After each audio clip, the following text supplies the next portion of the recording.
Joining us is Samuel Kobina from East Legon in Ghana. I hope I said that correctly. He's currently in Denmark to help us unpack Ghana's World Cup journey so far. Samuel, welcome to Africa at Play. Thank you. Thank you very much for having me. All right. Well, congratulations, by the way. Thank you. My friends in Denmark will say tak, tak. That means thank you. Yeah. What does tak tak mean? Tak basically means thanks. So, Oh, we're weaving a bit of Danish into our yeah. Ghanaian theme for this conversation. I love it.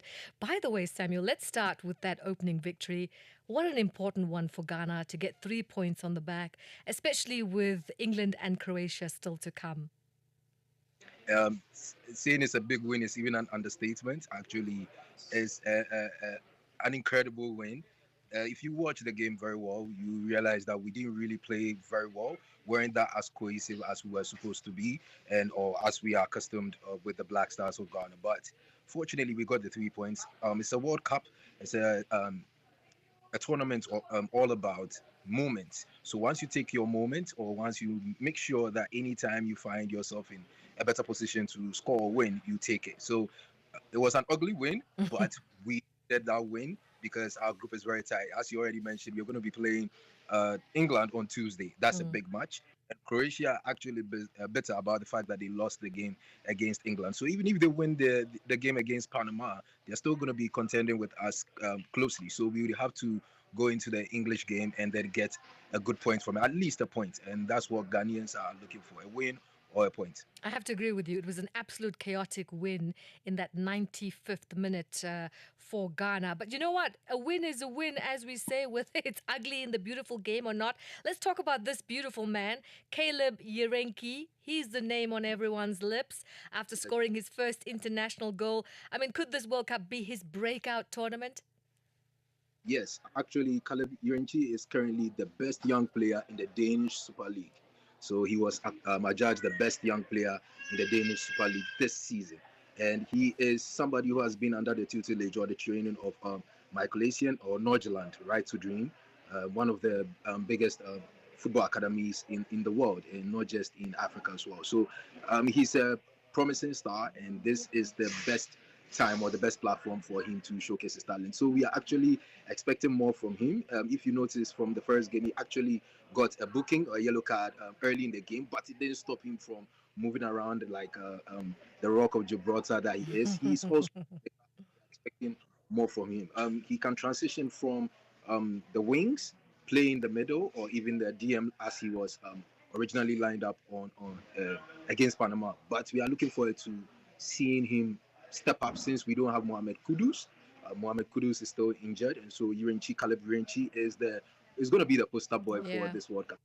Well, It's I hope he gets to start every game because, I mean, he's yeah, just a game-changing super sub. I mean, kudos to Coach Carlos Queiroz there. yeah.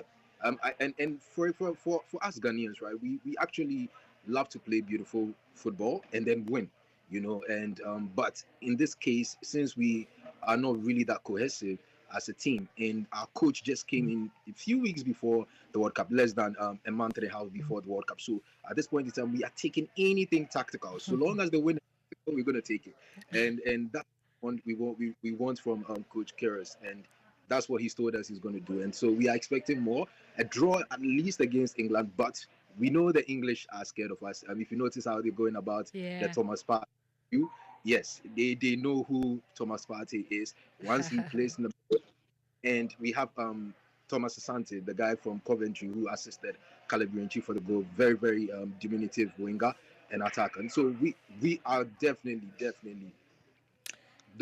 Trust me, we're gonna do something. All Uh, right. uh, Samuel, one thing we've noticed at this World Cup is that African teams are completely fearless. Morocco pushing Brazil, Cape Verde impressive, Ghana with a win. Has the gap between Africa and the traditional football powers narrowed? You've got 1 minute to respond. yes, it has, and I actually think Morocco should have beaten Brazil. They showed clearly that Brazil was an inferior team, And we have to understand that for the past 4 or 5 years, Morocco, the likes of Senegal, have been performing at the highest level. Unfortunately, Senegal got tired and they lost against, for example, France. But the African gap, the gap between African teams and the rest of the world has closed. And today, Germany and Ivory Coast will be playing. We are expecting a good result from the Ivory Coast, at least a draw. Like any game that is very, very tight or tactical, that you're likely to even lose. It can go either ways. We expect you to Charlie get a point or a win for us. So I think the gap has narrowed, and it shows how great we are building our local football or African football and marketing it across the world as well. So we are expecting more from the African teams. And you saw South Africa got a draw in their last. That it was actually good for us as Africans and good for them as well, because they can't just get knocked out like the likes of Turkey and the likes. Absolutely. Turkey's out, so we know that much. We're still in it. So African teams definitely arriving the tournament expecting to win, then simply participating. Samuel, great talking to you. Enjoy the football. We'll catch up with you again as the World Cup story continues to unfold here on the continent. Tak for you. Thank you very much for today. God bless you. Tak. That's Samuel Kobina joining us from Denmark with his thoughts on Ghana's World Cup campaign and if the Black Stars can get a result against England.